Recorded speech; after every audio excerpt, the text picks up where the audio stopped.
वाला था। तो वो बहुत क्रोधी थे। उनका जन्म कब सुनाते हैं, कैसे जन्म हुआ था, उनकी माता का नाम क्या था, दादा का नाम क्या था। वो भृगु वंश में उत्पन्न हुए थे। ठीक है, जैसे हर किसी का एक वंश होता है ना, जैसे तुम्हारा जो पीछे में टाइटल है वो तुम्हारा वंश है, तो वैसे वो भृगु वंश में उत्पन्न हुए थे और वो एक ऋषि के पुत्र थे। पर उनका स्वभाव कैसा था, राजा जैसा, क्षत्रिय वाला स्वभाव था। उसका स्वभाव इसलिए ऐसा था क्योंकि उनकी जब पूर्वज जो थे ना, सबसे पहले हम शुरू से ही सुनाते हैं।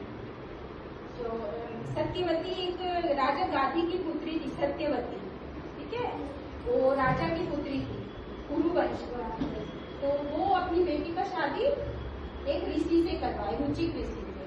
क्योंकि पहले राजा लोग ऐसा करते थे, एक अपनी पुत्री का, क्योंकि उनका कोई बेटा भी नहीं था, तो वो अपनी पुत्री का शादी और विवाह एक ही होता है ना, तो उससे करवाना चाहते थे, रुचिक ऋषि से। तो जब उनका करवा दिए तो उनकी माँ को भी कोई पुत्र नहीं था, और फिर रुचिक ऋषि को वो सत्यवती बोली कि आप मुझे पुत्र दीजिएगा तो मेरी माता को भी दीजिए। तो पहले जो ऋषि लोग होते थे ना, खीर या कोई चीज का प्रसाद देते थे, उसी से उन लोग को पुत्र होते थे। तो वो दो तरह का प्रसाद बनाए, एक अपनी सास के लिए यानी कि सत्यवती की माता के लिए, एक अपनी पत्नी सत्यवती के लिए। वो पर क्या कि जब वो ऋषि चले गए ना तपस्या करने, तो सत्यवती की जो माँ आई वो सोची कि इसका पति है तो इसको अच्छा भला दिया होगा प्रसाद, तो हम इसका प्रसाद खा लेते हैं। तो वो उसका प्रसाद खा ली। और अगर समझ में नहीं आएगा तो पूछना है, क्योंकि अगर माता जी पूछेंगी, क्योंकि थोड़ा कंफ्यूजिंग हो जाता है ना, अगर नहीं समझ आएगा तो पूछ लेना। तो वो जो अदला बदली कर दी, वो अपना प्रसाद उसको दे दी और उनका अपने खा ली। तो उनके घर में जो संतान हुई वो ब्राह्मण स्वभाव की हो गई, और इनके घर में जो ब्राह्मण थे उनके घर में क्षत्रिय वाले स्वभाव के पैदा हो गए। उनके फिर घर में पैदा हुए जमदग्नि ऋषि। ठीक है, कौन? जमदग्नि। फिर उनका विवाह हुआ रेणुका से। रेणुका जो बहुत पतिव्रता नारी है। तो वो जब भी वो पानी भरने के लिए जाते थे ना नदी में, तो वहीं पे कच्चा मिट्टी उठा के घड़ा बना लेती थी और उसमें पानी भर के ले आती थी। क्योंकि कच्चा मिट्टी थी तो आप घड़ा बनाओगे तो टूट जाएगा ना। पर उनका पतिव्रत धर्म बहुत अच्छा तेज था, सत्यवती थी, तो इसलिए वो जब भी घड़ा बनाती थी तो वो टिक जाता था और उसमें पानी आराम से ले आती थी। पर एक दिन जब वो भरने के लिए पानी गई तो वहाँ नदी में देखी कि कुछ गंधर्व लोग जल क्रीड़ा कर रहे हैं, मतलब जल में आपस में खेल रहे हैं। गंधर्व समझ गए, गंधर्व कौन होते हैं। तो उसको देख के उसका मन थोड़ा खराब हो गया। जैसे हम लोग गंदी चीजें देखते तो हम लोग का मन खराब हो जाता है ना, तो वैसे ही वो भी गंदी चीजें देखी तो उनका मन खराब हो गया। फिर वो घड़ा नहीं बना पाई, तो वो पानी नहीं ला पाई घर में। तो उसके पति जब घर आई तो पति ने देखा वो पानी नहीं लाई, तो वो क्रोधित हो गए, क्योंकि उनका स्वभाव क्रोधित हो गया था। तो वो उसको फिर उनके 5 पुत्र थे, सबसे छोटे थे परशुराम।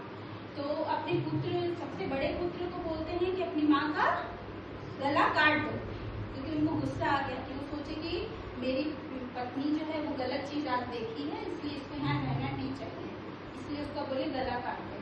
तो जो 4 बेटे थे, चारों ने मना कर दिया। जो सबसे छोटा बेटा था यानी कि परशुराम, वो अपने पिताजी की आज्ञा मान के उनका सर काटने को तैयार हो गया और काट दिया। फिर उसके पिता ने बोला कि तुम अपने भाइयों का भी सर काट दो।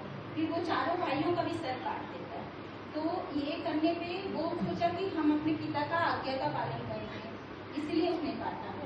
फिर उसके बाद ये सब जब वो किया तो उसके पिता बहुत प्रसन्न हो गए कि मेरा पुत्र मेरी बात मानता है ना। तो फिर उसको बोले कि तुम कोई भी वरदान मांगो मुझसे 4। तो फिर वो उनसे वरदान मांगा कि मेरे भाई और मेरी माता फिर से पुनर्जीवन हो जाए, यानी कि वो मर गए हैं वो फिर से जीवित हो जाए। और दूसरा ये कि वो जब जीवित हो तो उनको ये याद भी ना रहे कि हम उनको मारे थे। ठीक है, अगर याद रहेगा तो वो दुख होगा उनको, इनको भी होगा। और तीसरा मांगे कि इस जो हम अपनी माँ को और भाई को मारे हैं इसका पाप भी मुझे न लगे। और चौथा मांगे कि मैं अजय और अमर हो जाऊं। 4 वरदान मांगे तो उसके पिता ने उनको दे दिया। ठीक है, फिर वो ऐसे हो गया। फिर आगे और भी कहानी है, ये तो इनकी इतनी कहानी हुई। उसके बाद सहस्त्रबाहु, इसके सहस्त्रबाहु, सहस्त्र मतलब हजार होते हैं। तो वो दत्तात्रेय जी को प्रसन्न करके अपने सहस्त्रबाहु किया था। तो वो बहुत घमंड में आ गया था, क्योंकि वो सोचता था कि अब मुझे कोई नहीं मार पाएगा। तो वो एक दिन अपनी सेना के साथ जमदग्नि ऋषि के आश्रम में गया। तो जमदग्नि ऋषि के पास एक गाय थी जिसका नाम था कामधेनु। क्या नाम था गाय का? कामधेनु। जो कामधेनु गाय का ये भिखारी जी था कि तुमसे जो भी मांगोगे ना वो देती थी, कुछ भी।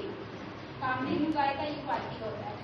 तो वो जमदग्नि ऋषि ने क्या किया कि जितनी भी सेना थी सबको अच्छा से सेवा सत्कार किया अपनी कामधेनु गाय से।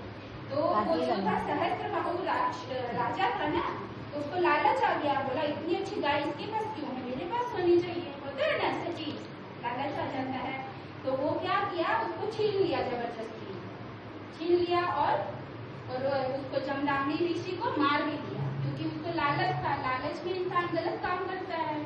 लालच के आगे उसने क्या किया, गलत काम किया और ऋषि को मार दिया। तो भगवान दत्तात्रेय जी ने उसको ये भी बोला था, जब उसको सहस्त्रबाहु दिए थे, कि जिस दिन तुम किसी गाय को अपहरण करोगे या किसी ऋषि को मारोगे, तब तुम्हारा ये जो तुमको दिए हैं आशीर्वाद, ये नष्ट हो जाएगा। उसके बाद तुम्हारा मृत्यु निश्चित है, जिसको वो अजर अमर। तो फिर वो जब लेके चला गया, तो जब परशुराम जी आए तो देखे कि मेरे पिता को तो किसी ने मार दिया है। तो उनको पता चल गया किसने मारा है। तो वो जाके फिर सहस्त्रबाहु को मार दिए और उनके जितने भी बच्चे थे, यानी कि पुत्र थे, सबको मार दिए। और उनकी जो भी उनके घर में स्त्री होती थी, स्त्रियों को नहीं मारते थे, और उनके घर में जो भी पुरुष 21 पीढ़ी तक जितने भी पुरुष होते थे सबको मार देते थे। 21 बार उन्होंने क्षत्रिय को विनाश किया। उनका हर एक अवतार किसी न किसी कारण से ही होता है ना। तो इनका अवतार इसीलिए होता है क्योंकि धरती पे बहुत पाप बढ़ गया था। क्षत्रिय लोग अपने आप को बहुत महान समझते थे, तो इसीलिए उनका अवतार हुआ था। परशुराम जी का अवतार क्यों हुआ था? धरती में बहुत पाप बढ़ गया था। एक श्लोक हम पढ़ते हैं ना, यदा यदा हि धर्मस्य ग्लानिर्भवति भारत अभ्युत्थानम् अधर्मस्य तदात्मानं सृजाम्यहम्। तो जब धरती पे अधर्म बढ़ गया था, तभी परशुराम जी का अवतार हुआ। तो उन्होंने इस तरह से 21 बार क्षत्रियों को मारकर धरती को क्षत्रियों से मुक्त किया। फिर वो जाके, हाँ बोलो, नहीं, स्त्रियों को नहीं मारा था। स्त्रियों को मारता तो फिर वो पाप लगता है। स्त्रियों को नहीं मारना चाहिए। इसीलिए कभी भी देखा हो कभी, इसलिए स्त्रियां भी युद्ध करने भी नहीं जाती हैं, नहीं जाती ना, इसलिए नहीं मारा था। कभी तो फिर उसका नेक्स्ट जनरेशन भी आता था। बस ये कथा है।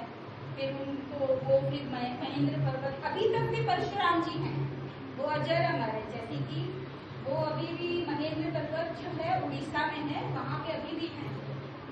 और वो जब लास्ट अवतार कल्कि अवतार आएंगे तब तक रहेंगे। वो कल्कि अवतार को वो शस्त्र की विद्या सिखाएंगे।